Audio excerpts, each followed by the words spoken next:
গত কয়েক বছর ধরেই ব্যাংকিং খাতে নানা কেলেঙ্কারি চলছে। এসবের সাথে প্রতিষ্ঠানের কর্মকর্তা বা কর্মচারীদের যোগসাজশের প্রমাণও মিলেছে।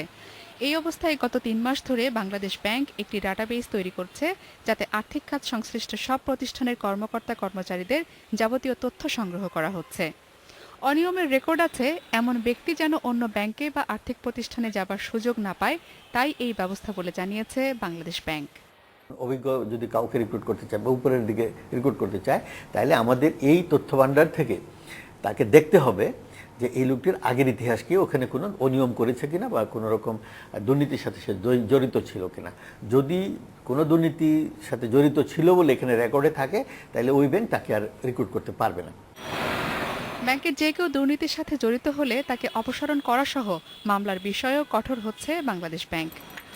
সাধারণ কোনো কর্মচারী নয়, যদি ব্যাংকের কোনো ব্যবস্থাপনা পরিচালক বা বোর্ডের কোনো সদস্য যদি দুর্নীতির সাথে জড়িত হন, তাকেও এই ছাড় দেওয়া হবে না। কঠোর দৃষ্টিতে বাংলাদেশ ব্যাংক সেই বিষয়গুলো পদক্ষেপ নেবে সামনে।